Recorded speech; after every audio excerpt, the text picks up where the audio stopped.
Hello friend, welcome to our YouTube medicine channel Nasim health care. আমি নাসিম আপনাদের সকলকে আমার মেডিসিন চ্যানেলে স্বাগত জানাই। জীবনে চলার পথে আমরা সকলেই মেডিসিনের উপর নির্ভরশীল। আমরা সকলেই ডাক্তারবাবুর কাছে যাই আর নিজের সমস্যার কথা বলি, তখন ডাক্তারবাবু আমাদের ট্রিটমেন্ট করে 5-7 রকমের মেডিসিন প্রেসক্রাইব করে দেন, কিন্তু পরে বাড়িতে এসে বুঝতে পারে না কোন ওষুধই কোন কাজের জন্য। ওষুধ সম্বন্ধে সঠিক তথ্য পেতে চান তাহলে আমার চ্যানেলটিকে অবশ্যই সাবস্ক্রাইব করে রাখবেন আর বেল আইকন প্রেস করতে ভুলবেন না, কারণ আমার প্রত্যেকটি ভিডিও মেডিসিনের উপর করা হয়। ফ্রেন্ড, আমরা আজকে আলোচনা করব ল্যাকটোলোজ সলিউশন সম্বন্ধে। এই ল্যাকটোলোজ সলিউশন সাসপেনশনটি কী কাজের জন্য ইউজ করা হয় তা বিস্তারিত আলোচনা করে নেব এই ভিডিওতে।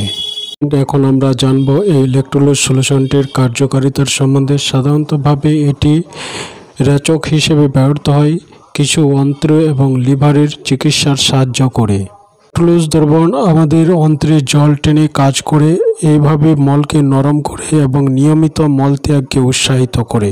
কোষ্ঠকাঠিন্যের জন্য এই ওষুধটি খুবই কার্যকারিতা হয়ে থাকে। ল্যাকটোলোজ দ্রবণটি শরীর থেকে অ্যামোনিয়া এবং অন্যান্য টক্সিন বের করে লক্ষণগুলি কমাতে সাহায্য করে। যখন লিভার কর্মহীনতার কারণে মস্তিষ্কে একটি বিল্ড আপ ঘটে, তখন এই ওষুধটি সেবন করলে ভালো কাজ করে।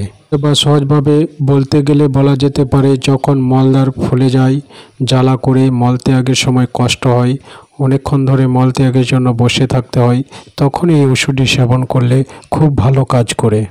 তো ফ্রেন্ড, এবার আমরা জানবো এর ডোজের সম্বন্ধে।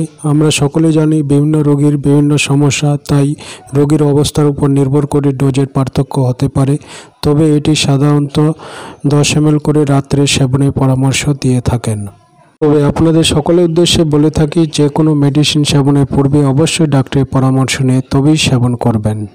ফ্রেন্ড, আজকের ভিডিওটি এখানেই শেষ করছি। এতক্ষণ ধরে ভিডিওটি দেখার জন্য আপনাদের সকলকে অসংখ্য ধন্যবাদ।